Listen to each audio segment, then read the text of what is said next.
इससे पहले वाला जो वीडियो था उसके अंदर हमने पढ़ा था डाइजेशन इन बक्कल कैविटी, मुख गुहा के अंदर पाचन कैसे होता है, डाइजेशन कैसे होता है।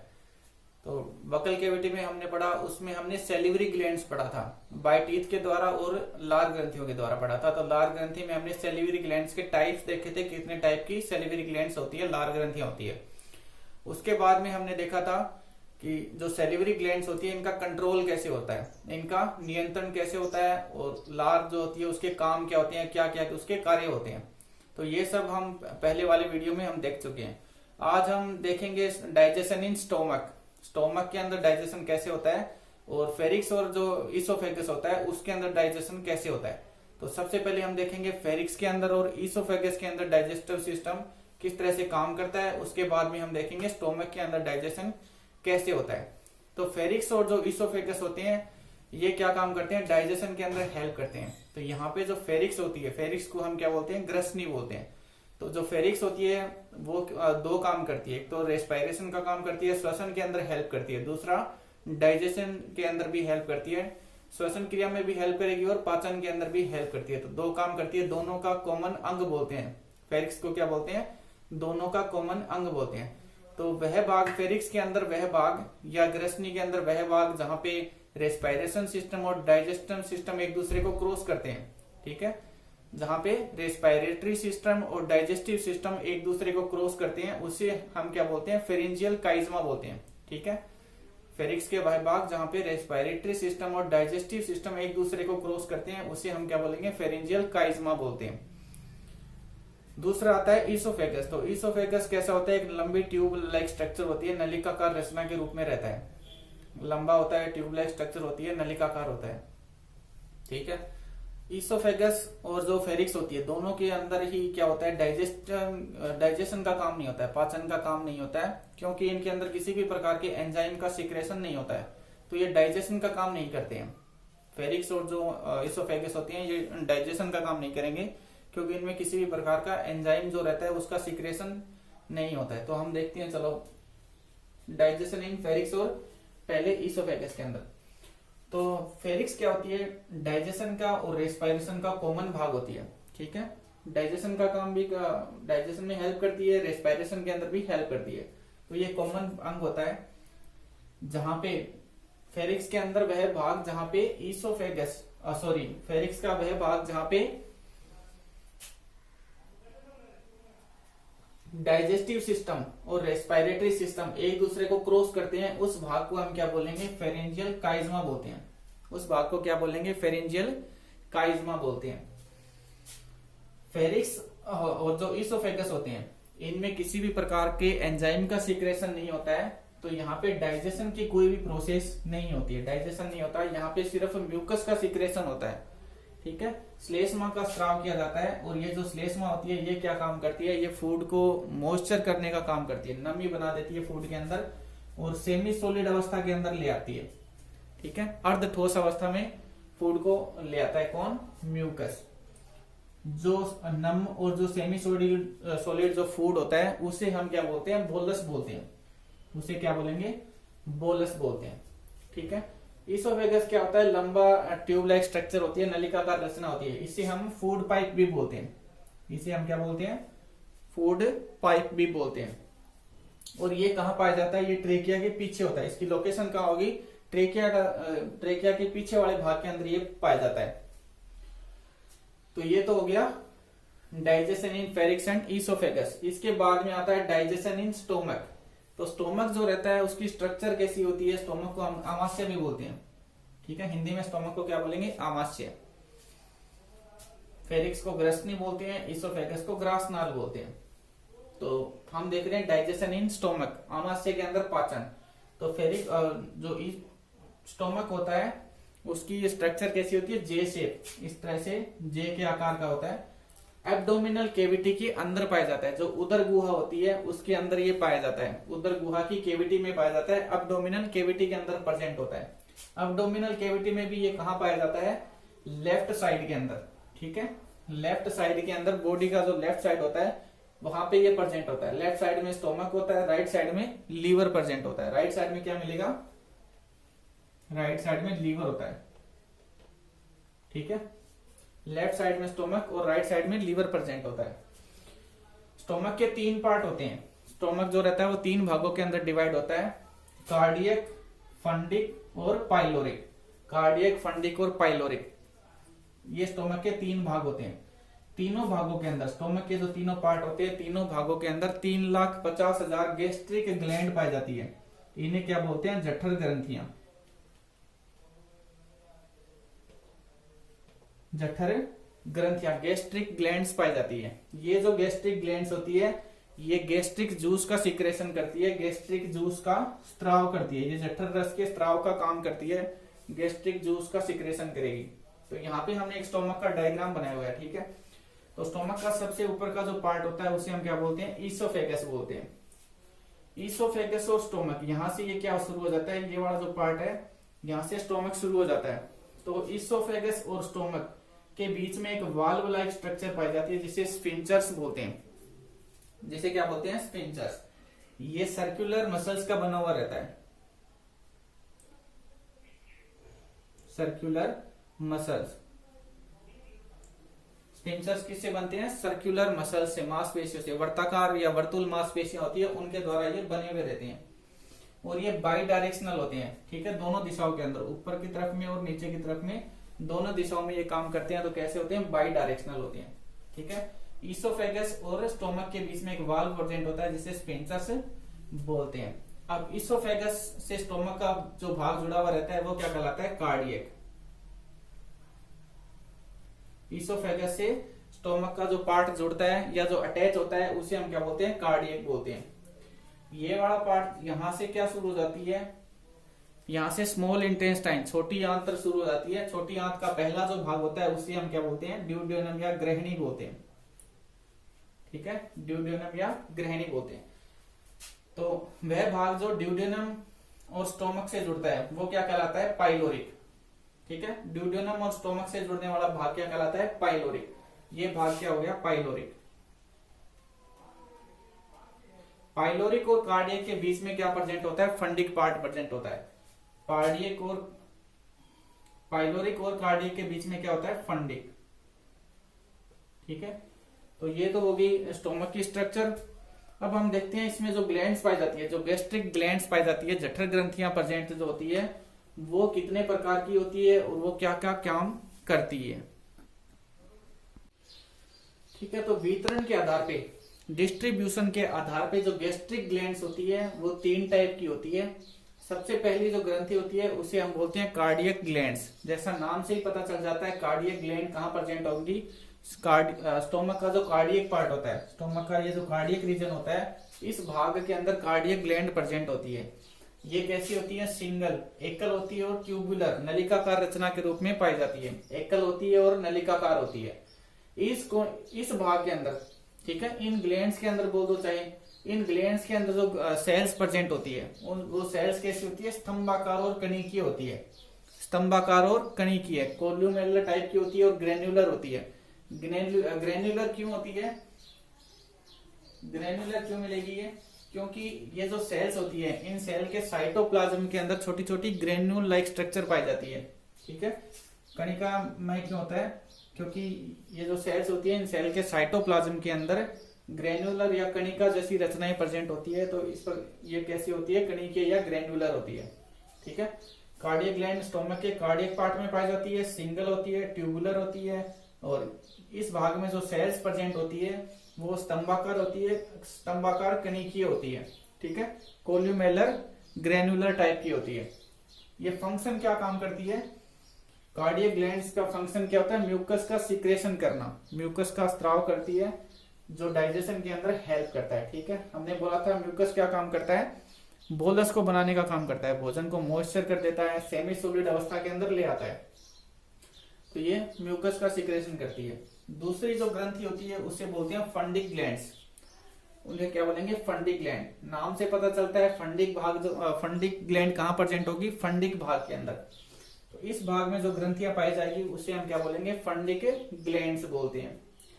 ये कॉम्प्लिकेटेड होती है, जटिल होती है और ट्यूबुलर होती है, ठीक है, कॉम्प्लिकेटेड होती है और ट्यूबुलर होती है।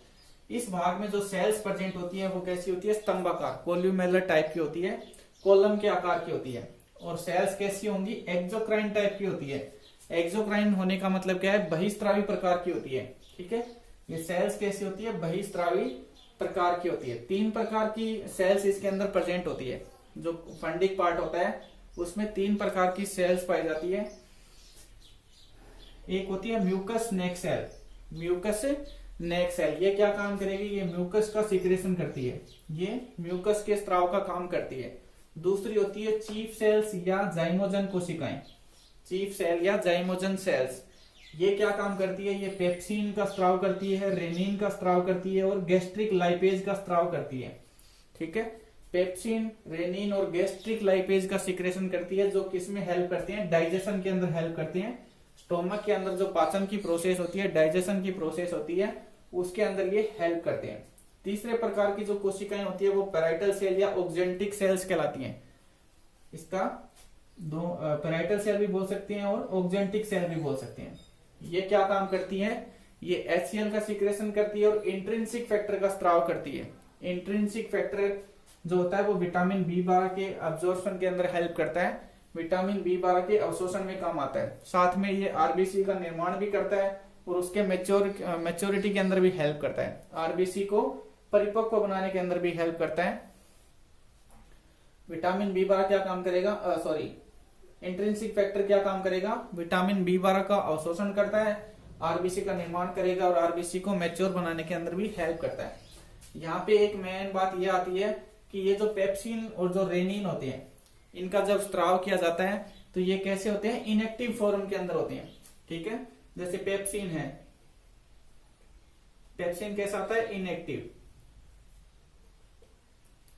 ये इनका जब सिक्रेशन होता है तो ये इनएक्टिव फॉर्म के अंदर होते हैं।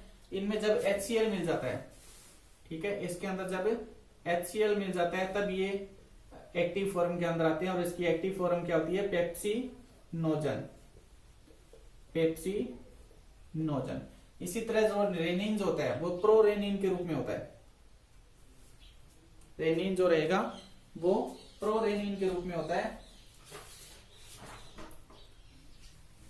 ये जो इसकी एक्टिव स्टेज होती है, ये इसकी एक्टिव स्टेज होती है। ठीक है, और ये कैसी होती है, इनएक्टिव। ठीक है, जब इसका सिक्रेशन होता है, पेप्सिन का जब सिक्रेशन होता है तब ये पेप्सिनोजन के रूप में सिक्रेट होते हैं, इनएक्टिव फॉर्म के अंदर होते हैं। इसके अंदर HCl मिलेगा। ठीक है, इसके अंदर क्या इसके अंदर HCl मिलता है और ये किस में चेंज हो जाएगा, पेप्सिन के अंदर चेंज हो जाता है ये। ठीक है, पेप्सिनोजन इसकी इनएक्टिव फॉर्म होती है। HCl मिलने के बाद में ये पेप्सिन के अंदर कन्वर्ट हो जाता है। इसी तरह जो रेनिन होता है वो प्रो रेनिन के रूप में सिक्रेट होता है। प्रो रेनिन के रूप में सिक्रेट होता है, ये इसकी इनएक्टिव फॉर्म होती है, इनएक्टिव होता है। इसमें जब HCl मिल जाएगा, जब इसमें HCl मिल जाता है तो ये रेनिन में कन्वर्ट हो जाता है। रेनिन क्या होती है, इसकी एक्टिव स्टेट होती है। ठीक है, तो यहाँ पे एक ये नॉर्मल सी चीजें याद रखने वाली। ठीक है, तो जो पेप्सिन होता है वो एक्टिव पेप्सिनोजन के रूप में सिक्रेट होता है। सबसे पहले ये पेप्सिनोजन के रूप में सिक्रेट होगा। पेप्सिनोजन क्या होता है, इनएक्टिव, अक्रिय होता है। इसमें जब HCl मिलेगा तो ये पेप्सिन में कन्वर्ट हो जाता है, एक्टिव फॉर्म के अंदर आ जाता है। इसी तरह रेनिन जो होता है वो प्रो रेनिन के रूप में सिक्रेट होता है। प्रो रेनिन जो होती है वो इसकी इनएक्टिव फॉर्म होती है, अक्रिय अवस्था होती है। जब इसमें HCl मिल जाता है तो ये एक्टिवेट हो जाता है, सक्रिय हो जाता है। ठीक है, तो यहाँ पे एक छोटी सी ये बात याद रखने वाली है। थर्ड जो टाइप आता है, इसका जो थर्ड टाइप आता है क्या होता है, पाइलोरिक ग्लैंड्स होती है, पाइलोरिक ग्रंथियां होती है। और ये पाइलोरिक ग्लैंड्स कहाँ मिलेगी, पाइलोरिक पार्ट के अंदर, स्टोमक के पाइलोरिक पार्ट के अंदर पाइलोरिक ग्लैंड्स प्रेजेंट होती है। ये कैसी होती है, जटिल यानी कि कॉम्प्लिकेटेड होती है, कुंडलित होती है और नलिकाकार होती है, हेलिकल होती है और ट्यूबुलर होती है।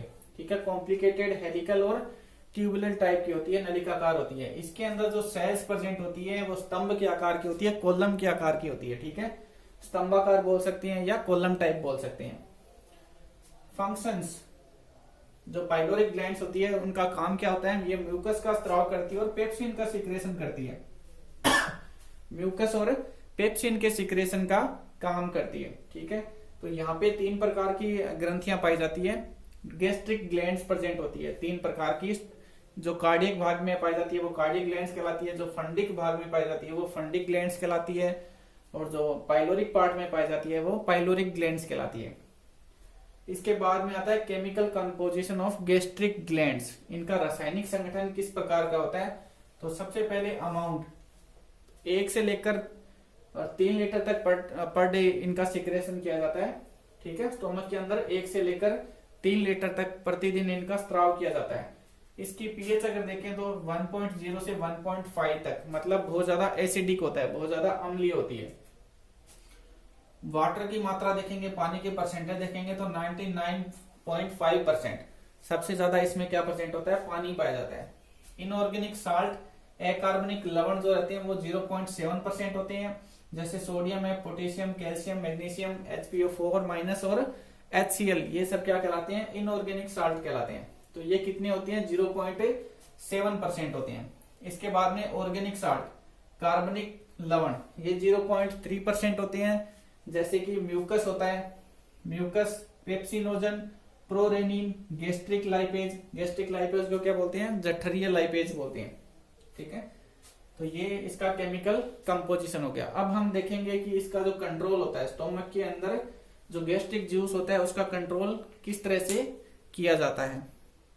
तो इसका कंट्रोल कैसे होता है? जो गैस्ट्रिक जूस होता है उसका कंट्रोल कैसे होता है? तो 2 तरीके से कंट्रोल होता है। तो नर्वस सिस्टम इसको कंट्रोल करता है और एक हार्मोन से इसको कंट्रोल करते हैं। नर्वस सिस्टम के द्वारा भी ये कंट्रोल होता है और हार्मोन्स के द्वारा भी इसका कंट्रोल किया जाता है। तो ये 2 अवस्थाओं के अंदर होता है, 2 फेज के अंदर होता है। पहली जो अवस्था होती है उसे सिफेलिक फेज बोलते हैं और दूसरी को क्या बोलेंगे? गैस्ट्रिक फेज बोलते हैं। सिफेलिक अवस्था के अंदर क्या होता है कि भोजन को हम वास्तव में खाते नहीं है, भोजन जो है वो स्टोमक तक पहुंचेगा नहीं। भोजन का हम स्वाद, जो स्मेल होती है, वो भोजन की गंध लेते हैं, या भोजन को सूंघते हैं, या भोजन को टेस्ट करते हैं, चखते हैं, या फिर भोजन को देखते हैं, देखेंगे, स्मेल लेंगे या उसको टेस्ट करेंगे, तो क्या होगा? स्टोमक के अंदर गैस्ट्रिक जूस का सीक्रेशन शुरू हो जाता है। अब ये होता क्यों है? क्योंकि हमारा जो नर्वस सिस्टम होता है उसके अंदर एक वेगस नर्व प्रेजेंट होती है। नर्वस सिस्टम के अंदर वेगस नर्व पाई जाती है, और ये जो नर्व होती है ये क्या काम करती है? ये जब हम भोजन को टेस्ट करते हैं या उसकी स्मेल लेते हैं या उसको देखते हैं, ठीक है, तो क्या करता है? रिफ्लेक्स स्टिमुलेशन पैदा करती है। वेगस नर्व क्या करेगी? रिफ्लेक्स स्टिमुलेशन, प्रतिवर्ती क्रिया दिखाती है, प्रतिवर्ती उद्दीपन पैदा करती है। ये जो उद्दीपन होते हैं ये उद्दीपन कहाँ जाएंगे? गैस्ट्रिक ग्लैंड्स के पास में जाएंगे। गैस्ट्रिक ग्लैंड्स, जैसे उद्दीपन मिलेगा गैस्ट्रिक ग्लैंड्स को, तो गैस्ट्रिक ग्लैंड क्या करेगी? गैस्ट्रिक जूस का सिक्रेशन शुरू कर देती है, जिससे हमें खाली पेट ही भूख का एहसास होने लग जाता है। ठीक है, खाली पेट ही हमें क्या होगा? भूख का एहसास होने लग जाता है। तो सिफेलिक फेज के अंदर क्या होता है? भोजन को हम वास्तव में नहीं खाते हैं, सिर्फ उसके बारे में सोचते हैं, देखते हैं उसको, या उसकी स्मेल लेते हैं या टेस्ट करते हैं। तो वेगस नर्व एक्टिवेट हो जाती है और ये रिफ्लेक्स स्टिमुलेशन पैदा करती है। ये रिफ्लेक्स स्टिमुलेशन गैस्ट्रिक ग्लैंड्स के पास में उत्तेजना लेकर जाता है। गैस्ट्रिक ग्लैंड को जैसी उत्तेजना मिलेगी वो गैस्ट्रिक जूस का सिक्रेशन शुरू कर देती है, और हमें क्या होगा? खाली पेट ही भूख का एहसास होने लग जाता है। तो ये जो कंट्रोल होता है ये क्या कहलाता है? सिफेलिक फेज कहलाती है। दूसरा जो होता है उसे हम बोलते हैं गैस्ट्रिक फेज। गैस्ट्रिक फेज के अंदर क्या होता है कि भोजन हम ग्रहण करेंगे, वास्तव में हम भोजन को खाते हैं, तो फूड को हम ग्रहण करेंगे और फूड कहाँ जाएगा? स्टोमक के अंदर। ठीक है, फूड जाएगा स्टोमक के अंदर। स्टोमक में जो पाइलोरिक पार्ट होता है, स्टोमक का जो पाइलोरिक भाग होता है, वो क्या काम करेगा? वो गैस्ट्रिक हार्मोन का स्त्राव कर देता है, गैस्ट्रीन हार्मोन का सिक्रेशन शुरू कर देता है। ये जो गैस्ट्रीन हार्मोन है ये ब्लड के साथ में मिल जाता है, और ब्लड के साथ में मिलकर ये क्या काम करेगा? गैस्ट्रिक ग्लैंड्स तक इन सूचनाओं को या इन संवेदनाओं को पहुंचाने का काम करता है। ठीक है, ब्लड के साथ में मिलकर, ब्लड के अंदर घुलकर ये क्या काम करेगा? गैस्ट्रिक ग्लैंड्स को एक्टिवेट कर देता है। गैस्ट्रिक ग्लैंड को एक्टिवेट करेगा और गैस्ट्रिक ग्लैंड्स क्या करेगी? गैस्ट्रिक जूस का सिक्रेशन शुरू कर देती है। ठीक है, इसमें हम वास्तव में फूड ग्रहण करते हैं, वास्तव में हम भोजन को खाते हैं। भोजन स्टोमक में जाएगा, स्टोमक से पाइलोरिक पार्ट में जाएगा। पाइलोरिक पार्ट क्या करेगा? गैस्ट्रीन हार्मोन का सिक्रेशन करेगा। गैस्ट्रीन हार्मोन ब्लड के साथ में मिक्स होकर गैस्ट्रिक ग्लैंड्स को एक्टिवेट कर देता है, और ये जो गैस्ट्रिक ग्लैंड्स होती है ये गैस्ट्रिक जूस का स्त्राव शुरू कर देती है। तो इस तरह से 2 तरीके से कंट्रोल किया जाता है गैस्ट्रिक जूस के सिक्रेशन को। ठीक, थैंक यू भैया। वीडियो अगर पसंद आए तो लाइक, शेयर और सब्सक्राइब जरूर करें।